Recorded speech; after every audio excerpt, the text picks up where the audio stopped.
बंदी छोड़ कबीर साहिब जी की जय। बंदी छोड़ गरीबदास जी महाराज जी की जय। स्वामी राम देवानंद जी गुरु महाराज जी की जय हो।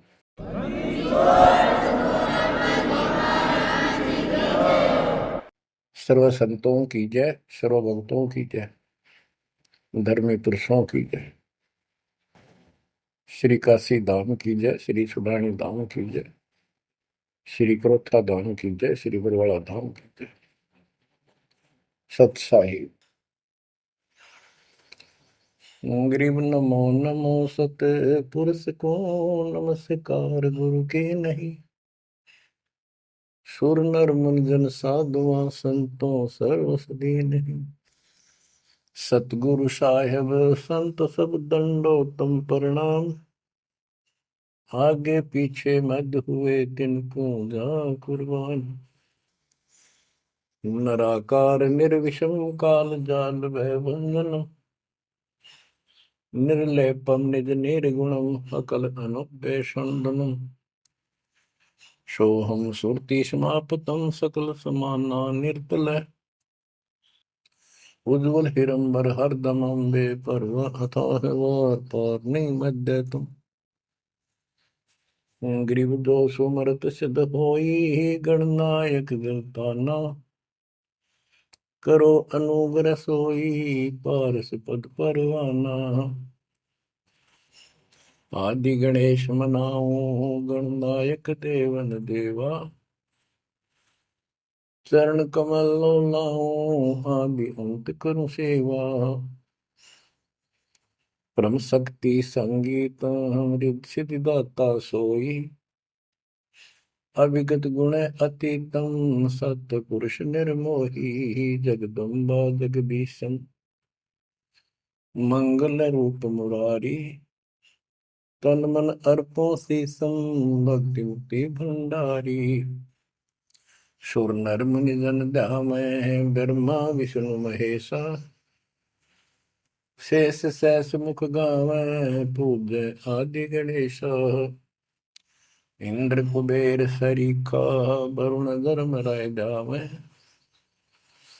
समर्थ जीवन जी का मन इच्छा पल पावै।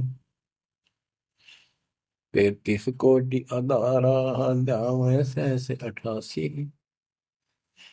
उतरै बहुजल पारा कट है यम की फांसी। कबीर सतगुरु के उपदेश का सुनिया एक विचार। जय सतगुरु मिलते नहीं जाते नरक द्वार। नरक द्वार में दूत सब करते खेचातान। उनसे कभू नहीं छूटता फिरता चारों खाने। कबीर चार खानी में भरमता कबहू न लगता पार। सो फेरा सब मिट गया मेरे सतगुरु के उपकार। जय जय सतगुरु मेरे की। जय जय सतगुरु मेरे की। सदा साहिबी सुख से बसियो। अमरपुरी के डेरे की। जय जय सतगुरु मेरे की। जय जय सतगुरु मेरे की। सदा साहिबी सुख से बसियो। अमरपुरी के डेरे।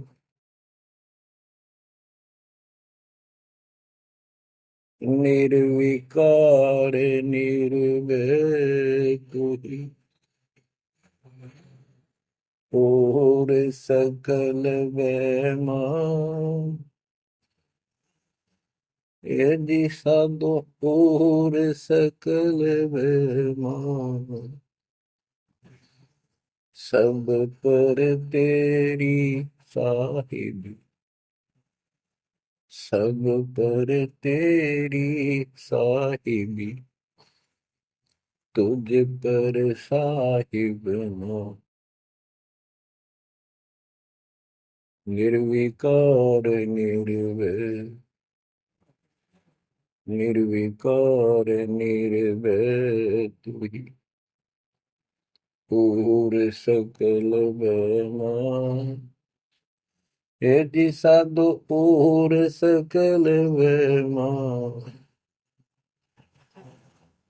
सब पर तेरी साहिब, सब पर तेरी साहिब, तुझ पर साहिब ना, निर्विकार निर्भय।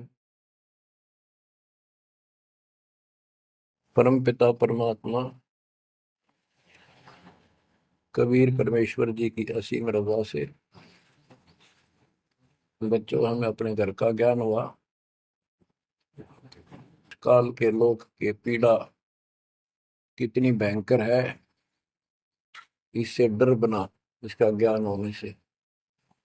और सतलोक के सुख की चाह बनी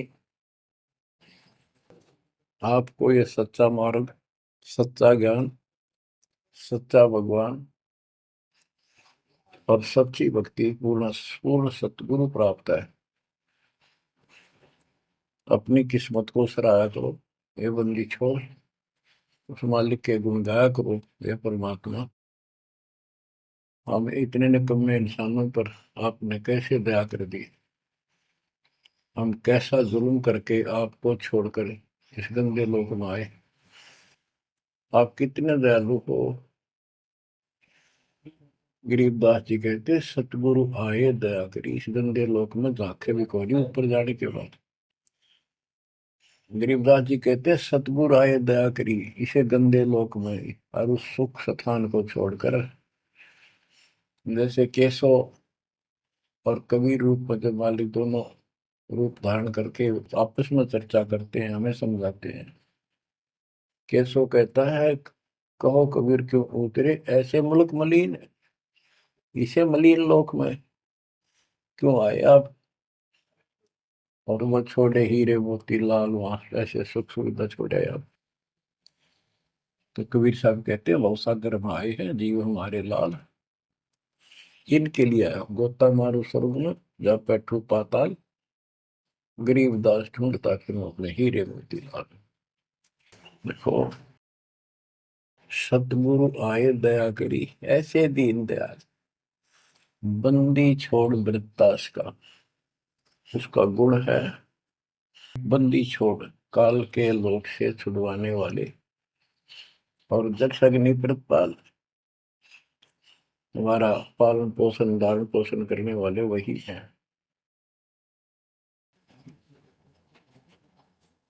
आपको इतना ज्ञान सुना दिया और सुना रहे हैं, इस ज्ञान से आपके अंतःकरण में ये फाइनल हो जाएगा एक दिन।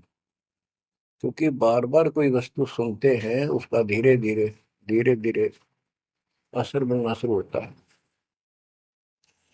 तो बच्चों परमात्मा प्राप्ति के लिए हम बहुत समय से प्रयत्न करते आ रहे हैं, युग बीत गए अपने को युग। अब आपको सर्वंगी साक्षी के अंक की वाणी सुनाता हूं, क्योंकि इस अमर वाणी से अमर ग्रंथ से हमारे को ये पता चलेगा कौन सी साधना गलत है, हम किन को संत साधु मानते थे, वो कितने सफल रहे या असफल रहे। ग्रीव चुंडित मुंडित भद्रा, मुनि मैल न पावे, दो मर पान ठडे सरी ये दो जक धक्के खावे। चुंडित बड़े बड़े जटाधारी, बाल रखे हुए हों, कंठी माला पहन रखी हो, कान कून पड़वा रखा हो, या रखो वैसे मूंड मुंडवा रखे हो, गले में मालाएं हो, राख लपेट रखी हो, या कति सिर कोरा कचकोला कढ़ा रखा उस तरह करवा कर, और गेरवे कपड़े भगमा कपड़े पहन रखे होते हैं, कुछ सुर पे पीवे और ठंडे स्त्री खड़े होकर तप करते हैं, ठंडे स्त्री बोलते हो। तो कहते हैं गरीब चुंडित मुंडित भद्रा, मौनी मैल न पावे। कुछ मौन रखते हैं, ड्रामा करते हैं, ढोंग करते हैं कि साधु बोलता नहीं भाई, 6 साल से मौन बैठा है, और संकेतों से काम करे सारा। बात कहनी हो लिख के दे दे, वैसे संकेत कर दे, पानी पीना है मुंह का हाथ लगा दे। तो ये सिर्फ पाखंड है, भक्तिहीन इंसानों के ये कर्म है। गरीब चुंडित मुंडित भद्रा, मोनी मैल ना पावे। धूमर पान ठडेसरी, दोजक धक्के खाओ। दोजक माने नरक। ये मैल नहीं पावे, सतलोक प्राप्त नहीं कर सकते, ये नरक में धक्के खाएंगे। गरीब योग नहीं यो रोग है, जब लग नाम न चीन। घर घर द्वारे भटकते, भेख बिना यकीन। ये योग माने साधना भक्ति नहीं है, ये तो मान बढ़ाई का रोग लगा हुआ है। जब तक सच्चा नाम निज नाम नहीं मिलेगा, सच्ची भक्ति नहीं मिलेगी, ये जन्म मरण का रोग यूं का यूं बना रहेगा। और घर घर द्वारे भटकते, भेख बिना यकीन। गिर भेख लिया तो क्या हुआ, जब लग नहीं विवेक। तीन काल निपजे नहीं, नहीं मिटे कर्म रेख।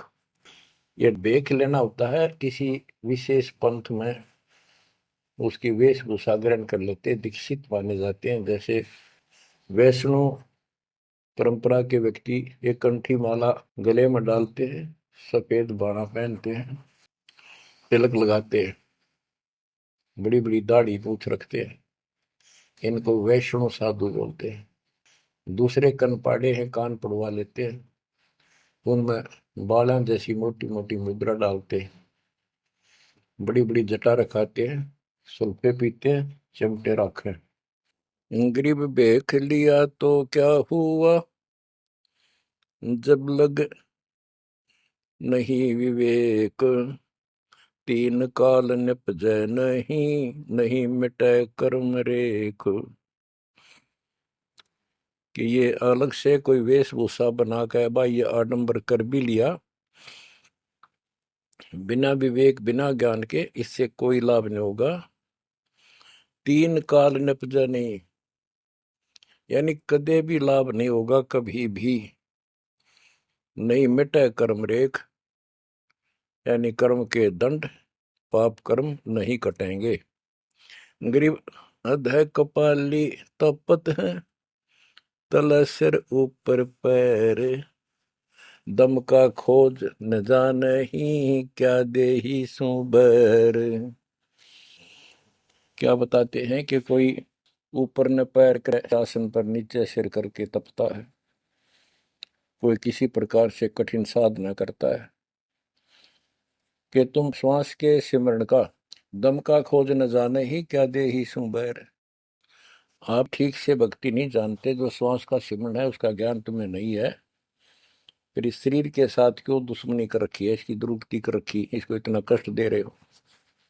गरीब यादे ही सोंगी नहीं, महंगी रत्नों मोल। जय जाने तो राम जप, नहीं कुल कपाट न खोल। यादे ही, मनुष्य शरीर इतना सस्ता नहीं है। युगों युगों अच्छे पुण्यों के कारण, धर्म भक्ति करने के कारण मानव शरीर प्राप्त होता है। इसको, ये बहुत कीमती है, इसको ऐसे बकवादों मत को। पर तो साधना नहीं करते, करते हैं तो ये शास्त्र विरुद्ध करते हो, ये सब गलत बताइए। गिर पर्वत डूंगर क्यों चढ़ो, बस्ती तो जो न गाम। बन बस्ती में एक सा, जाके हृदय राम। पर्वत डूंगर क्यों चढ़ो, कहीं जाने की आवश्यकता नहीं है। परमात्मा की सच्ची भक्ति अपने घर पर करो, कहीं भी करो, वो सच्ची भक्ति होनी चाहिए। ग्रीव सत्पुरुष निर्गुण कला, सरगुण कल्प विनोद। ओहम सोहम से भिन्न अक्षर को सोद।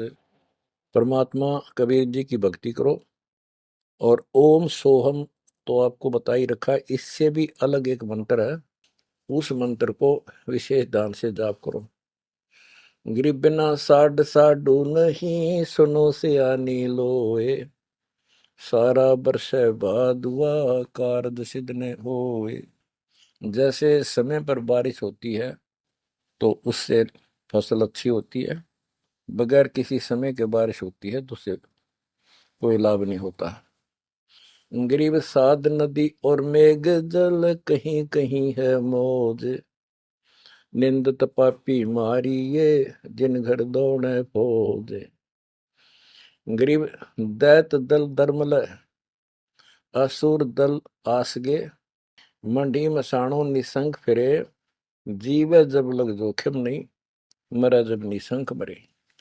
यानी सच्ची भक्ति, परमात्मा कबीर जी की सत साधना पूरे सतगुरु से लेकर जो साधना करता है भक्त भक्तमती बच्चे, वो कहते हैं मंडी मसाणों, शमशान घाटों पर मंडियों पर जो लोग जहाँ पूजा बकवाद करते हैं और राक्षसों के झुंड ये भूत प्रेत घूमते फिरते हैं कि इन मकी निसंग फिरो, निर्भय होकर घूमो, जीव जब लग जोखिम नहीं, और मरो जब निसंक मरो, कि परवाह ना करना। परमात्मा कबीर जी कहते हैं, गरीबदास जी कहते हैं, परमात्मा कबीर जी इतने सक्षम है, अपने भगत को इतने जीवन रहेगा, इतने कोई टेंशन नहीं होने देंगे, कोई दिक्कत नहीं आने देंगे। मरा जब निर्भय होकर शरीर छोड़ देना, आपके लिए विमान तैयार मिलेगा, टेंशन ना लेना। गरीब चंद्र सूर्य की आयु लग, जे जीव का रहे शरीर, सतगुर से भेटा नहीं तो अंत कीर का कीर। चंद्र और सूर्य, चांद और सूरज की आयु लग, यदि जीव का शरीर रहे और सच्ची भक्ति पूरे सतगुरु से प्राप्त नहीं हुई तो कितनी साधना करता दिखता, अंत में कीड़ा मकोड़ा, कीर का कीड़। गरीब एक पलक जुग जीवना, जे सतगुरु भेटा होए, रोम रोम तारी लगे, सुरति सुहंगम पोए। कि एक पलक यानी कुछ समय के लिए भी सच्चे सतगुरु की आपने संगत सत्संग सुन लिया तो धीरे धीरे आत्मा उसको कैच करती चली जाती है, रुचि बढ़ती चली जाती है, और फिर अंत में दीक्षा लेकर अपना कल्याण कराता है। गरीब डेरे डंडे खुश रहो, खुशे लहन मोक्ष, ध्रुव प्रहलाद उधर गए तो डेरे में क्या दोष। अब जैसे बहुत सी धारणाएं गलत पैदा कर रखी है, कहाँ कहाँ से समझाई आपको, इतने उल्टी सीधी बातें घर कर रखी है, हमारे हृदय डाल रखी है, प्रत्येक व्यक्ति को अज्ञान से भर रखा कूट कूट कर। कई कहते हैं कि गृहस्थी पार नहीं हो सकते, बाल ब्रह्मचारी रहो, उनकी मुक्ति होगी। गरीबदास जी स्पष्ट करते हैं कि डेरे डंडे खुश रहो, खुश रे लहन मोक्ष। यदि ब्रह्मचर्य का पालन करने मात्र से मोक्ष होता है तो ये हिजड़े तो पहले पार हो जाए, इनका तो कोई दिक्कत को नहीं किसी प्रकार की। फिर कहते हैं ध्रुव पर लाद उधर गए, फिर डेरे में क्या दोष। डेरा माने गृहस्थी। ध्रुव 5 साल की आयु में इन्हें कठी साधना की, ये पिछले संस्कारों से ऐसे रिजल्ट मिलते हैं। इनको परमात्मा मिले विष्णु रूप में, इसने राज मांगा, इसको राज मिल गया। इसका भाई उत्तम को राज दे दिया गया था, जो इसकी मौसी का बेटा था, और वो किसी लड़ाई में मारा गया। इकलौता पुत्र शेष ध्रुव बच गया उत्तान पात के। तो वो राज जो मां ने कर्म फोड़ के एक भगत को सताकर, अपनी बहन को भी सताया था इस सुरीति ने, जो उत्तम की मां थी। ध्रुव का भाई उत्तम था, मौसी का बेटा। तो उसने इतने कर्म खराब किए, अपनी बहन को सताया, ध्रुव भगत को तंग किया, उसका लात मारी, धक्के मारे, अपने बेटे को राज दिलाया। परमात्मा की लीला देखो, उत्तम युद्ध में मारा गया, ध्रुव को फिर वो राज मिला।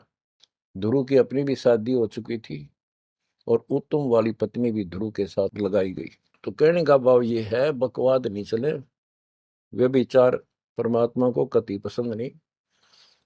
पर शादी विवाह कभी मना नहीं किया। ब्रह्मा विष्णु महेश तीनों शादीशुदा, और इनके उपासकों को ब्रह्मचारी रहना चाहिए। अच्छी बात है, बकवाद नहीं करनी चाहिए, लेकिन ये एक गलत धारणा बढ़ाना अच्छी बात नहीं। डेरे डंडे खुसरो हो, खुसरे लहन मोक्ष, दरु प्रहलाद उधर गए तो डेरे में क्या दोष। प्रहलाद को 10 साल की उम्र में भगवान प्राप्ति हुई थी, यानी नरसिंह रूप धारण करके परमात्मा उसके दिए आए, और उसके बाप राक्षस को मारा, प्रहलाद को राज दिया। प्रहलाद का विवाह हुआ, प्रहलाद का पुत्र बैलोचन हुआ, और बैलोचन के राजा बलि हुए।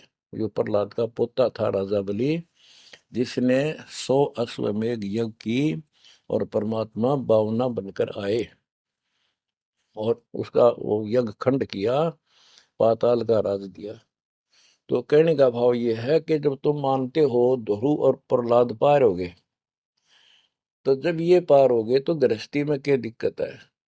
यदि जिस तरह ये लोग दिखावा करते हैं, जंगल में चले गए तपस्या करते हैं, एक टांग पर खड़े हैं, कोई ऊपर न पैर करके तपस्या कर रहा है, कोई 5 धूणी ला रहा है, कोई पानी में खड़ा है।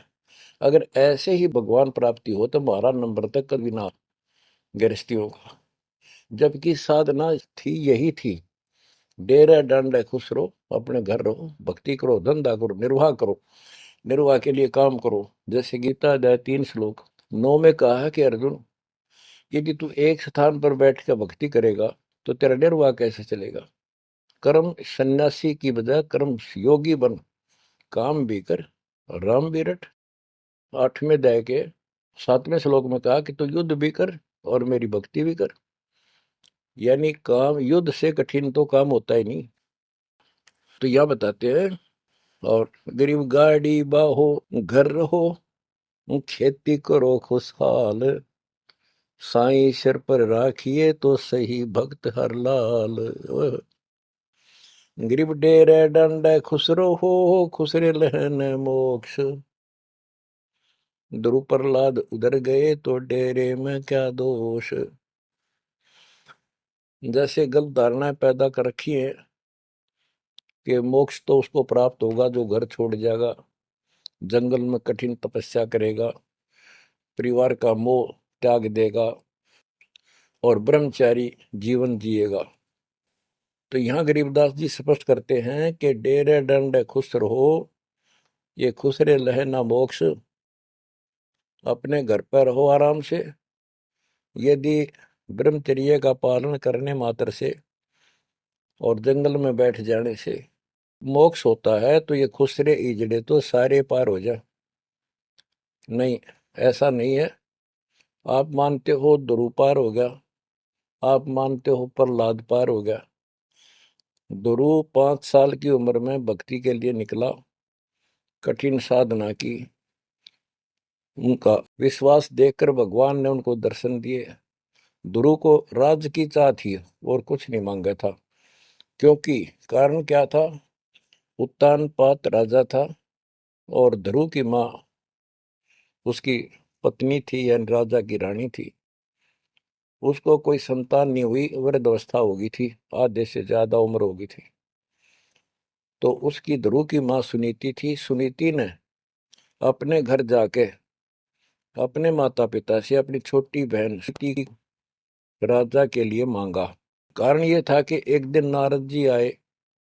नारद जी ने बताया उस सुनीति को, ध्रुव की माँ को, कि राजा दूसरी शादी करे, उसके बाद आपको पुत्र पहले होगा, उसको बाद में होगा, वैसे संतान नहीं होगी, यह संयोग है। रानी ने राजा को मनाया, अपने घर वालों से रिक्वेस्ट करी, आखिर में उस लड़की छोटी बहन को राजा के शादी करवा दी। अब सुरीति ने ये ईर्ष्या होगी कि मेरी बहन ने मेरा जीवन बर्बाद कर दिया, एक बूढ़े का ब्याह करवा दिया मेरा, मैं किसी राजा के शादी होती, स्वतंत्र रहती। जब विवाह करके राजा आ रहा था, सीमा के ऊपर कहा, यहाँ लेके आ रहा था अपनी सुरीति सेकंड पत्नी को, राज की सीमा पे जाके रथ रुकवा लिया और बोली, वो प्रीति मेरी कंडीशन है, ये मानोगे तो मैं आगे कदम रखूंगी, नहीं मैं तेरे साथ नहीं जाऊंगी। राजा ने पूछा क्या बात है? कि जो मेरी बहन है उसको निकाला दे दे, उसको अलग रखेगा, उसको खाने का भी माप तोल के देना होगा, दुहागन करेगा। इसमें काफी कंडीशन होती है, दुहागन के लिए अलग से मकान बनाया जाएगा। राजा ने मान लिया। और दूसरे ये होगा कि जो मेरा पुत्र होगा उसको राज मिले, मेरी बहन के पुत्र को राज न मिले। इस तरह की शर्त सारी राजा ने मान ली। आगे फिर पहले ध्रुव हुआ। ध्रुव जब उत्पन्न हुआ उस समय माँ वैराग्य में थी, घर से अलग दूसरी जगह रखा हुआ था। और ये बहुत लंबी कहानी है, इतना यहाँ नहीं बता पाऊंगा। तो उत्तम को राज दे दिया, ध्रुव को धिक्कार दिया, भगा दिया उसकी माँ ने। तो ये लंबी कहानी है, यहाँ इतना समय नहीं मैं आपको बता पाऊंगा। तो ध्रुव परमात्मा से राज लेने के लिए माँ से पूछा ध्रुव ने, माँ उत्तम को राज किसने दिया? बेटा भगवान देता है, परमात्मा ने दिया, उसके भाग में लिख दिया, तेरे भाग में नहीं है। तो ध्रुव बोला मैं भगवान से राज लूंगा। यूं कहकर छोड़ कर चल पड़ा। 6 महीने तक एक पैर पे खड़ा होकर, या जैसे भी तपस्या खूब की, जाप किया। पिछले संस्कार से होता ही है वैसे, तब तो दुनिया करती है। पिछले युगों का बहुत संस्कार भक्ति करते करते आए हुए थे, और वो काफी संग्रहित थी, उसके प्रतिफल में मालिक ने उनको ऐसा कुछ कर दिया। परमात्मा प्रकट हुए, बोले भाई क्या मांगता है बोलो। मुझे राज चाहिए भगवान, मुझे राज दो। ठीक है, राज दे दिया कि पहले तो यहाँ कर, फिर तुझे ऊपर एक अलग अलग से ब्रह्मांड बना के, तुझे अलग से नगरी बना के दूंगा, द्वीप। ध्रुव प्रहलाद वापस आ गया उधर से। ये दोनों बड़े हो गए, उत्तम भी और ध्रुव भी। उत्तम का विवाह भी हो गया, ध्रुव का विवाह भी हो गया। उत्तम मारा गया एक राजा से युद्ध होने से, तो राज भी ध्रुव को मिल गया, और उत्तम वाली जो पत्नी थी वो भी ध्रुव के साथ लगाई गई। तो कहने का भाव ये है, गरीब डेरे डंडे खुश रहो, खुश रे लेना मोक्ष, ध्रुव प्रहलाद उधर गए, तो डेरे में क्या दोष। जैसे ध्रुव ने शादी कराई, ध्रुव की भी संतान हुई, और आपके तो ये पार हुआ, तो ये डेरे में था, घर में था, गृहस्थी में था, तो पार हुआ। तो भी पार हुआ, कितना पार हुआ? वो पार होना अलग अलग स्टेजेस है। एक तो स्वर्ग तक पहुंच गया, पार हो गया। ये स्वर्ग तक पहुंचने को पार मानते थे। और प्रहलाद प्रहलाद भगत की 10 साल की उम्र में परमात्मा मिले, नरसिंह रूप धारण करके उसकी रक्षा की। उसके बाप राक्षस को मारा, प्रहलाद को राज्य दिया, और उसने शादी कराई प्रहलाद ने बड़ा होकर के। उसके एक पुत्र हुआ बैलोचन, और बैलोचन का पुत्र हुआ राजा बलि। यानी प्रहलाद का पोता राजा बलि था, जिसने 100 अश्वमेघ यज्ञ की थी, और भगवान बावना रूप धारण करके उसकी 100वीं यज्ञ को खंड कराने के लिए गए थे। तो कहने का भाव ये है कि गरीबदास जी कहते, डेरे डांडे खुश रहो, खुश रे लेना मोक्ष, ध्रुव प्रहलाद उधर गए। यानी इनका उद्धार हो गया। कितना हो गया वो उस भक्ति से पर निर्भर करता है। तो इस गृहस्थी में क्या दोष। बच्चों, ये वाणियां कैप्सूल रूप में बना रखी हैं, जैसे पुड़िया होती है। इस एक पंक्ति में बहुत बड़ी कथा इसके अंदर भर रखी है। ये सुनाता हूँ। गरीब ज्ञानी को सतगुरु मिले, खोजी दीन ताड़, सिर पर सत कबीर है, उड़ी भरम की बाढ़। हमारी ये भरम की बाढ़, हमारी सब शंकाएं समाप्त कर दी कबीर भगवान के अमृत ज्ञान। कबीर और ज्ञान सब ज्ञानड़ी, कबीर ज्ञान सो ज्ञान, जैसे गोला तोब का करता चले मैदान। गरीब दत्ता जी आगू मेले, दक्षिण बीच दयाल, सूखा खोट हरा हुआ, ऐसे दीन दयाल। दत्ता जिया को मिले दक्षिण बीच दयाल, सूखा खोट हरा हुआ, ऐसे दीन दयाल। एक दत्ता तथा जिया नाम के दो ब्राह्मण भाई थे। इनको तत्वा जीवा भी कहते हैं। ये अपनी देसी भाषा में गरीबदास जी ने दत्ता जिया का है। ये गुजरात स्टेट के अंदर एक भरूच शहर है, भरूच, समुद्र के किनारे पर। और उससे 12 किलोमीटर दूर एक मंगलेश्वर गांव है। हम खुद देख कर आए थे उसको, उस स्थान को। कई भगत थे मेरे साथ। तो मंगलेश्वर गांव के पास एक शुक्ल तीर्थ नाम का गांव हुआ करता था, जिसमें जिया और दत्ता, ये दो ब्राह्मण भाई भी रहते थे। वो सारा ब्राह्मणों का ही गांव था। वो आसपास गांव में जाके पंडिताई किया करते थे। दत्ता और जिया बहुत ही परमात्मा के चाहने वाले थे। वो सत्संग सुनने जाया करते थे। जहां भी किसी साधु संत का सत्संग होता था तो सभी ये कहते थे, अभी मोक्ष के लिए पूर्ण सतगुरु की आवश्यकता होती है। गुरु बिन मोक्ष नहीं होगा, गुरु बिन सच्चा ज्ञान भी नहीं होगा। जहां भी जाते थे वो मंडलेश्वर प्रवक्ता एक ही बात बताते थे। तो जीवा और तत्वा ने दोनों भाइयों ने विचार किया कि भाई जहां भी हम सत्संग जिसका सुनते हैं वही हमें तो बहुत पूर्ण गुरु लगे। जिसके विचार सुनते हैं वो उससे भी अच्छा लगता है। और पूरे गुरु बिना बात नहीं बने, मोक्ष नहीं हो। ये तो असंग जन्म हमने जन्मते और मरत्या को होगे। जैसे परमात्मा कबीर जी क्या करते हैं, किसी भी रूप में आकर, और कहीं जैसे मेले मेले भरा करते हैं इनके तीर्थ तीर्थों पर, वहां चले जाते थे। वहां खड़े होकर शब्द सुनाने लग जाते और 10 20 50 व्यक्ति भगवान के चाहने वाले उनकी वो बातें सुना करते थे। तो जीवा और दत्ता को किसी स्थान पर परमात्मा उन्हीं के लिए जाते हैं क्योंकि वो भटक रहे हैं भगवान के। ये बातें बताई कि पूर्ण सतगुरु हो, सच्चा ज्ञान हो, तो तब मालिक का राह मिलेगा, मोक्ष मिलेगा। असंग जन्म पर मत हो गए, कुछ नहीं हाथ लगा रहे, इस तरह की जबरदस्त बातें बताई। तो उनसे वो प्रेरित हुए। उनको नहीं पता था ये कौन है। उन्हें तो एक भगत माना, गीत गा शब्द शब्द सुनाने वाला। फिर वो साधु संतों की तलाश में चल पड़े। जहां भी जावे एक से एक बड़ी लतीफेदार प्रवचन करें, बड़ी बड़ी कथा सुनाए, संस्कृत की भाषा में जबरदस्त बोले, स्पीच करें, प्रवचन करें। आखिर में उन्होंने सोचा भी एक हम कैसे निर्णय करें, यो संत पूरा हरियो नहीं। हम किसी को पूरा संत मानकर उसके आश्रित हो जावा, अंत में उस पता चले उस पूरा नहीं, मनुष्य जीवन तक गया ही, ये बार बार नहीं मिलेगा।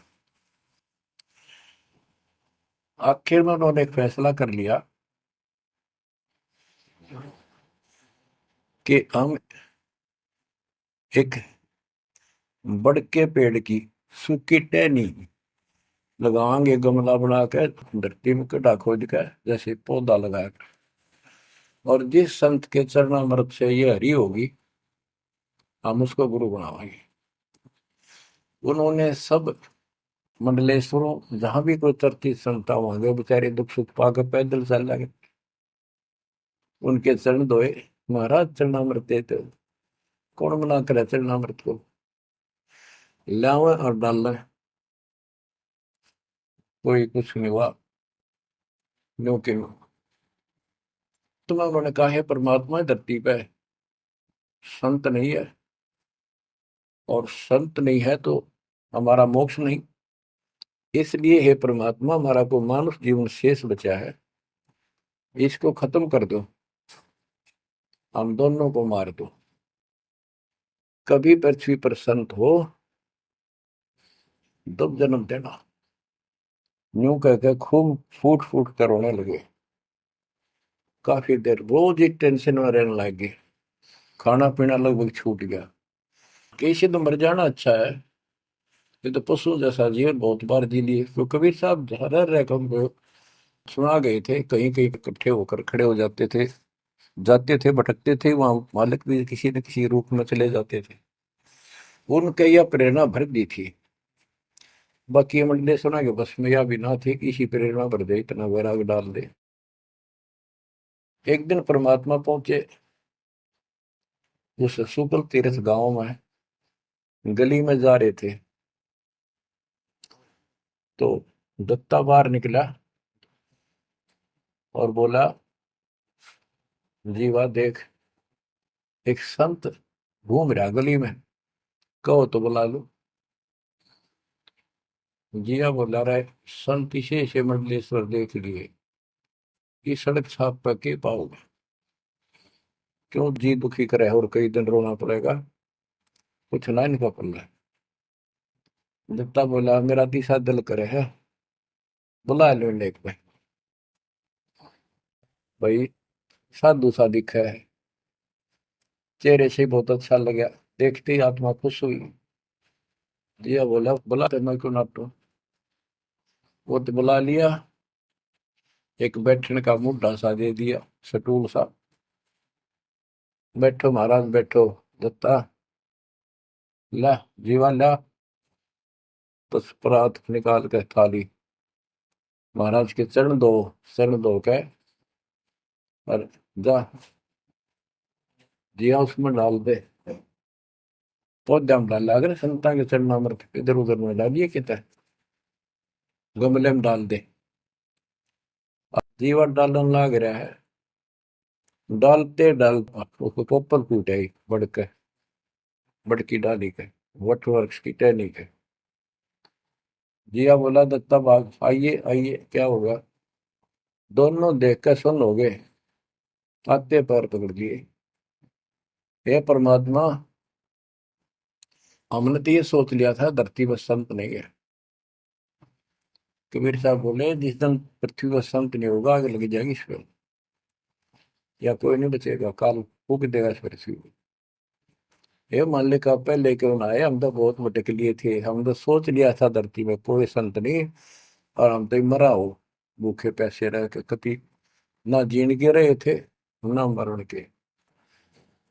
तो परमात्मा से काफी लिपट के, सीने के लग के, कभी चरणों में गिर के और सौ शुक्र मनाओ, हे परमात्मा पहले क्यों नहीं आए, हम तो हमारे लिए कति सारे घूम लिए नीलेश्वरों के, किसी के पास कुछ नहीं पाया। परमात्मा बोले, बच्चों ये संत की पहचान नहीं थी जो तुम कर रहे थे, ये सिद्ध भी कर दे थोड़ी बहुत, संस्कार जादूगर कर देते हैं, हथेड़ी में गेहूं हरे कर देते हैं, ये कोई पहचान थोड़ी तुमने ये क्या तरीका अपनाया था।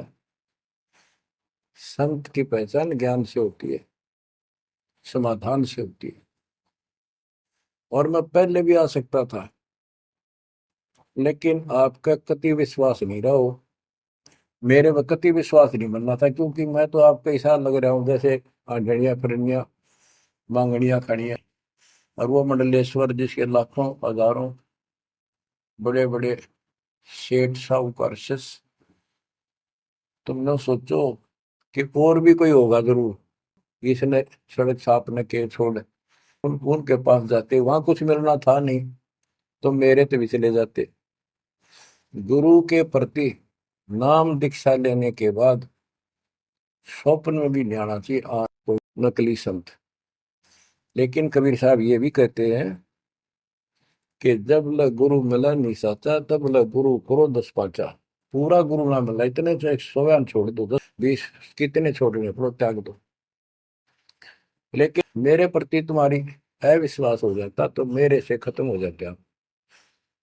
इसलिए मैं लास्ट में आया हूं, तुम्हारी सारी फड़क निकल ली, तुम कभी थक कर और छक कर बैठ चुके थे, कोई कितना कुछ नहीं किसी के पास। ये सिद्धि भी कोई ना इनके पास, ये बनने इनकी फेल कर दी ना, कोई इनको चमत्कार भी कर दे उतारे लिए, इसलिए फेल करी कि ये पहचान संत की नहीं होती। लेकिन तुम मेरे पिछले संस्कारी थे, इसलिए मैं काल के मुंह में तुम्हें नहीं जान दे सकता। एक भक्ति करो।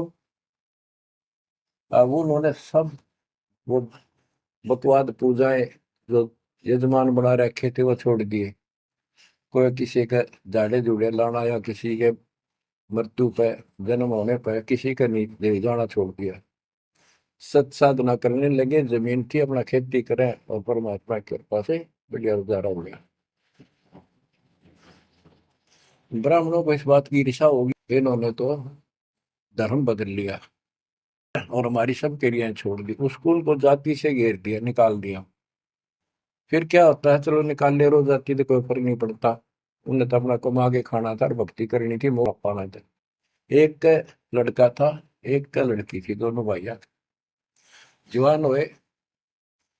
ब्राह्मणों को यहाँ शादी के लिए जावे, रिश्ते के लिए लड़की का सब मना कर दिए, तुम तो जाति बहिष्कृत हो, हम तुम्हारी कन्या का वहां नहीं लेंगे, रिश्ता नहीं देंगे।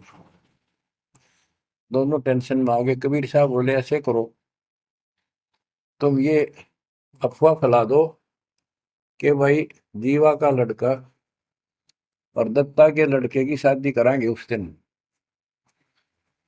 और वो तो हमारे बच्चा ने उठता नहीं, हमने तो आपस में ब्याह करना पड़ेगा इनका। ये सारा सुरसराट फैला दिया, पंडितों की पंचायत हुई।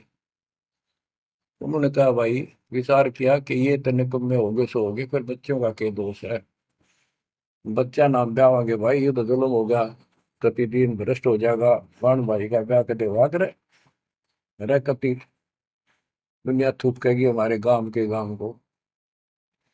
पंचायत होने के बाद 10-20 आदमी आए, इन्होंने बोले भाई सुन लो, यो कदम नहीं उठाओगे तुम, यह बेटी हमारी है, बेटा हमारा है, हम इनका रिश्ता करेंगे।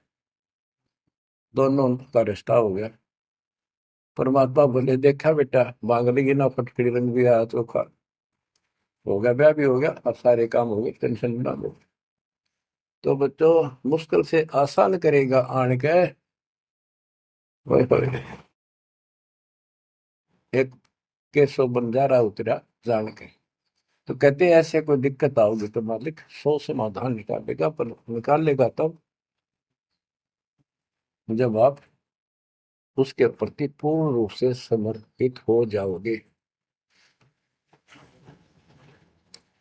गरीब आसन अचल कबीर का, सबका सतगुरु एक, ब्रह्मंड इक्कीसों समझ ले, या धूमे के सिर एक। कि 21 ब्रह्मांड को देख ले, ये धूमे के सिर एक, यानी कति नासवान, बिल्कुल अस्थायी, इनका कोई अस्तित्व नहीं।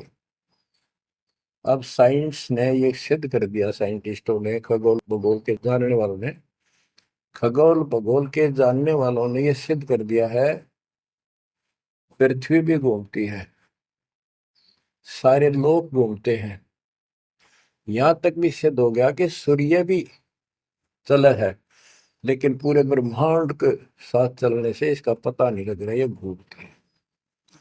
कहने का भाव ये सारे ऐसे लटके हुए हैं जैसे पतंग। गरीबदास जी ने कहा सर्वलोक ऐसे है जैसे पतंग आकाश में लटके पड़े हैं, और जिस दिन भी इसका अंत होगा, सारे एक दूसरे से टकरा टकरा कर आग लग जाएगी, या कोई ठीक ठिकाना नहीं है। और क्या बताते हैं परमात्मा, गरीबदास जी ने बताया अपने भगवान के बारे में, गरीब आसन अचल कबीर का, सबका सतगुरु एक, ब्रह्मांड इक्कीसों समझ ले, या धूमे के सिर एक। 21 ब्रह्मांड को से सब नासवान धूमे के साथ धूसी उठ रही है, नथिंग एल्स। तो इस शरीर में देखो अपने, कितना सुंदर लगा है, कितना अच्छा, कितना प्यारा, हरकत खूब एक्सरसाइज इसमें करा, कुश्ती इसमें करा, छलांग इसमें लगा ला। ये मालिक की कृपा से सारा कुछ हो रहा है, उसने इसमें शक्ति दे रखी है। और जरा सी उग चुक हो जा, हाथ ना उठा आदमी का, अदरंग मार जब वो पहलवान।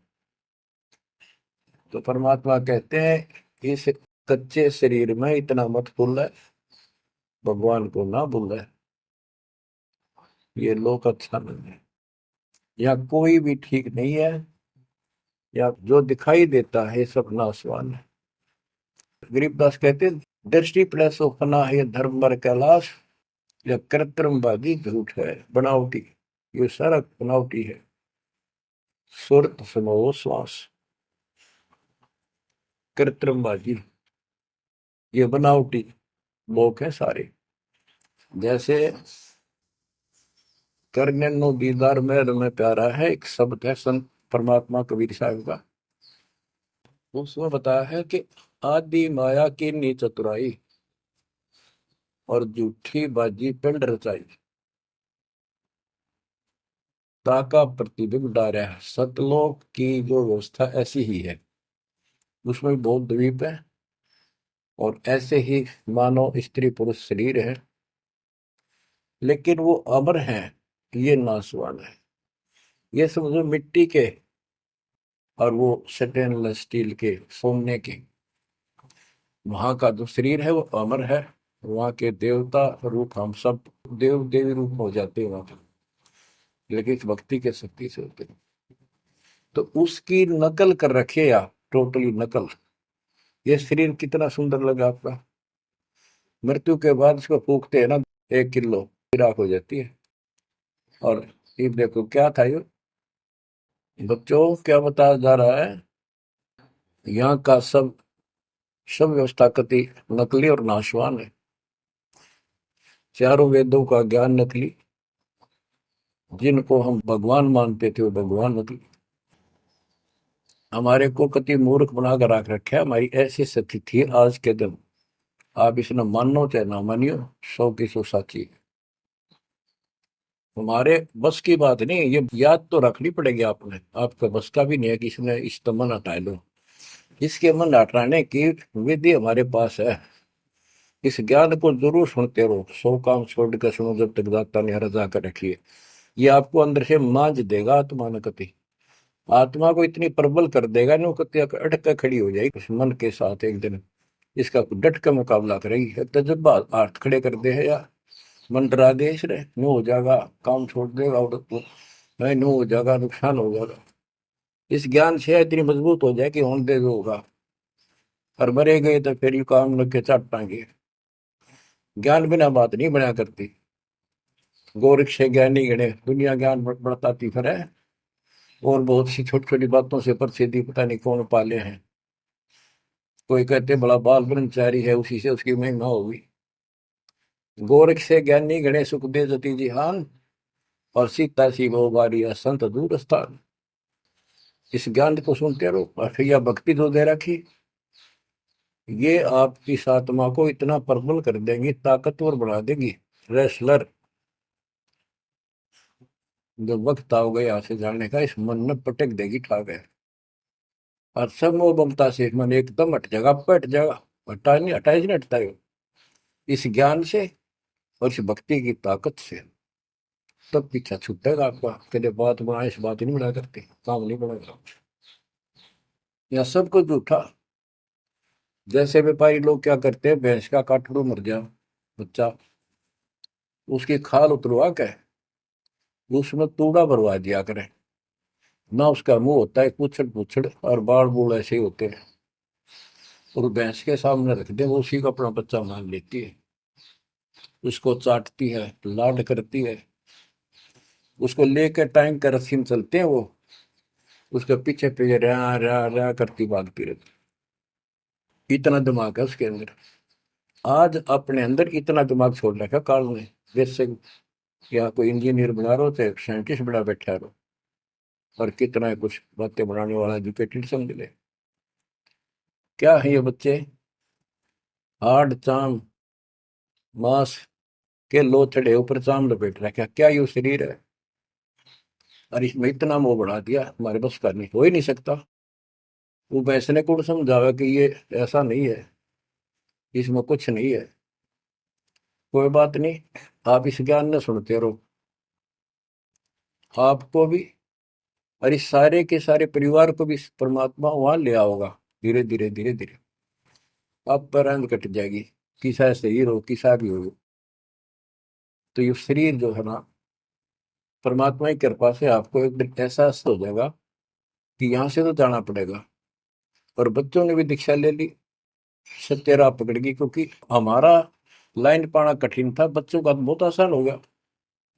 तो माता पिता से ही राह पर चल रही है, लग जाएंगे कि ये तो जन्म से ही इस मार्ग पर चल पड़े, इनकी तो मुक्ति गारंटीड है।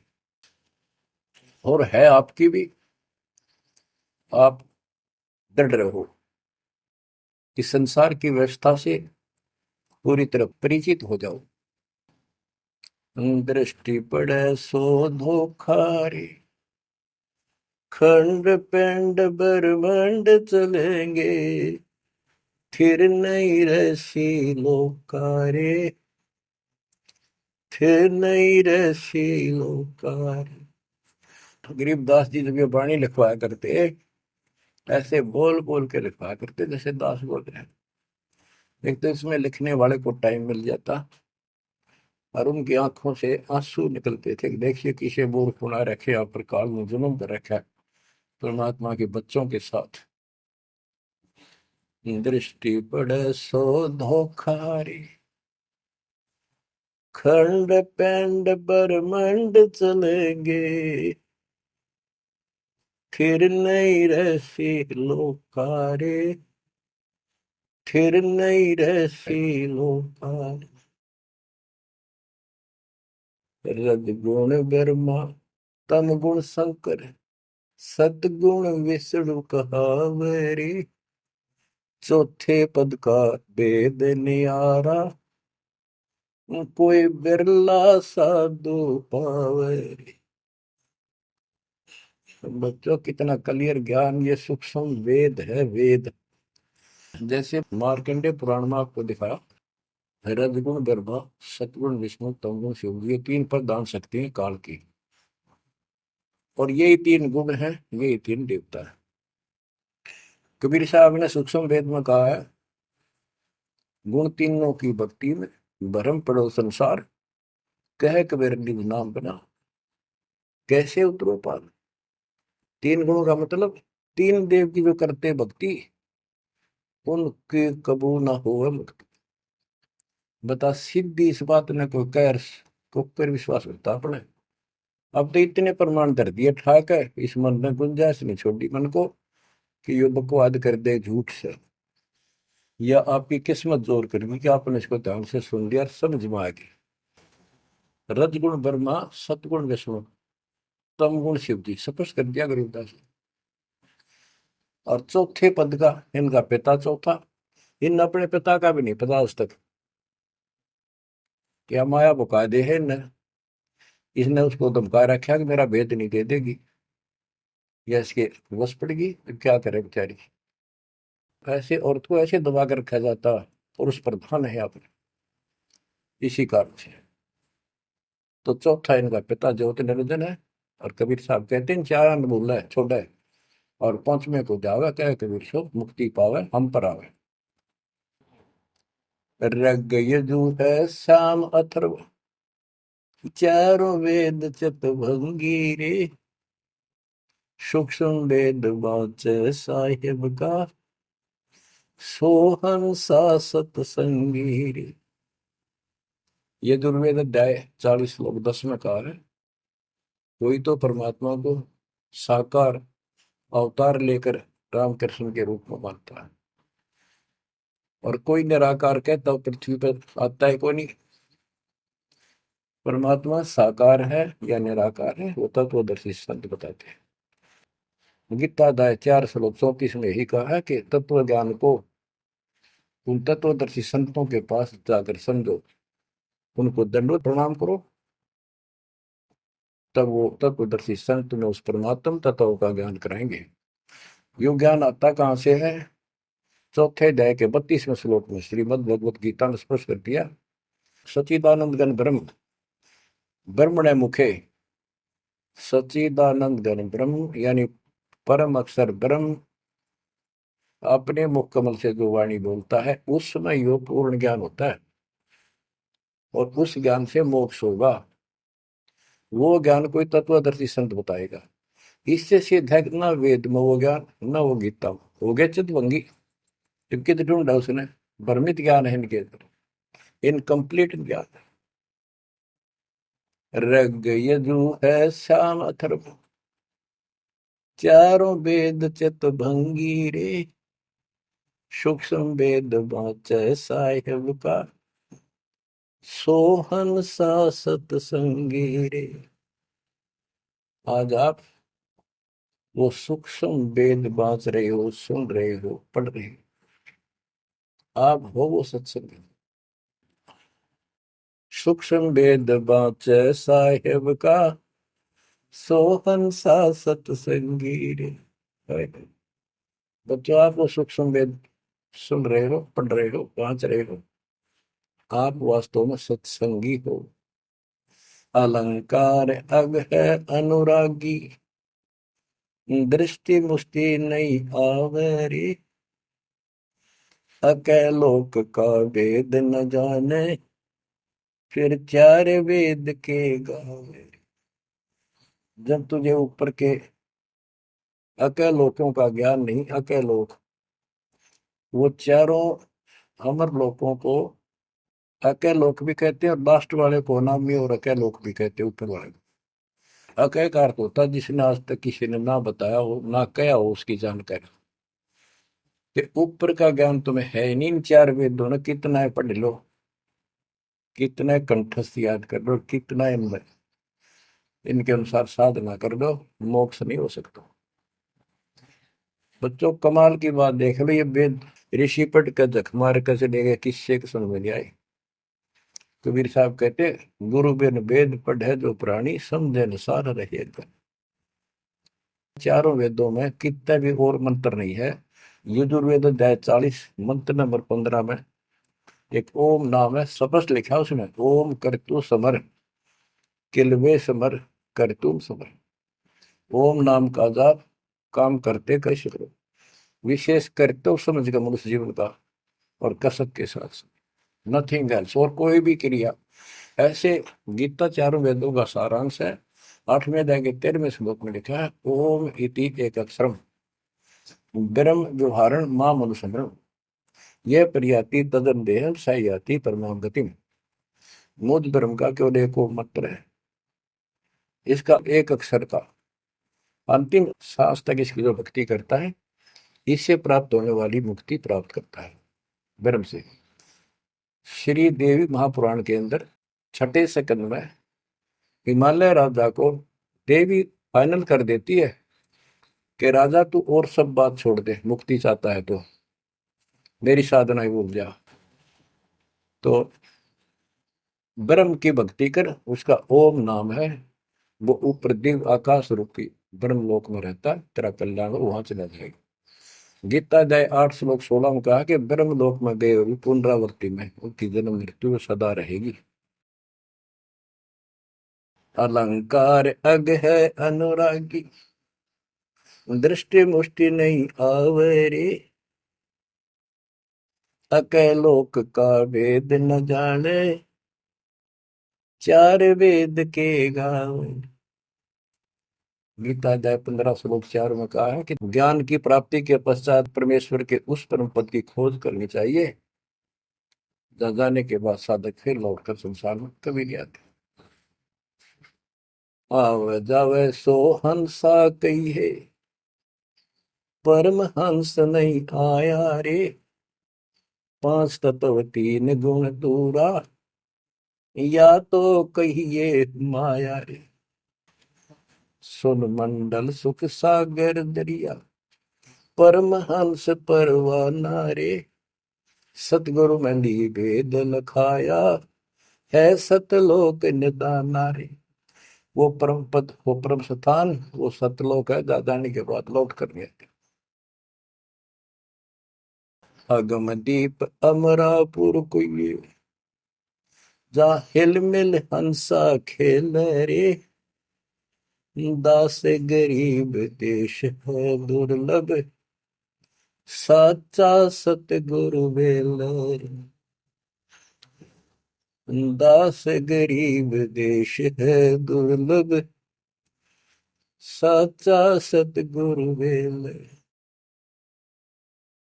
अगम दीप अमरापुर कोई, अमरपुर अमरपुरी सतलोक अविनाशी परम धाम सनातन परम धाम, जा हिल मिल हंसा खेल रे, वहां मौज मस्ती से में रहते हैं भक्त सारे बच्चे। दास गरीब देश है दुर्लभ, साचा सतगुरु बेल रे। वो लोक वो देश बहुत दुर्लभ है, लेकिन सुलभ है सच्चे सतगुरु से। तो बच्चों, आपके ऊपर दाता ने कसर नहीं छोड़ रखी, इस सत्संग ने सुनते रहियो। इसके या थोड़े दिन की रजा घड़ी नहीं हुआ करती, काल में सुहान देनी आप अच्छी तरह ठीक से विचार करने बैठ के। कोई बात ना, ये रिकॉर्ड हो रहे हैं, इनको आप बाद में आपको दिए जाएंगे, रोज दिल्ली सुनो और भक्ति करना, और परमात्मा की कृपा से का बेड़ा पार होगा तुम्हारा। नोट कर लेना, सह परिवार सतलोक जाओगे, मालिक आपको मोक्ष दे, आपकी बुद्धि मालिक में दर्द करे, इस गंदे लोक की यथार्थता तुम्हारे सामने आंखों के आगे घूमने लग जा, और सतलोक की चाह प्रबल हो जा। जहां साता वैसा हुई, मन कर्म वचन समरियो सब। परमात्मा आपको मोक्ष दे, सदा सुखी रखे। सत्साई।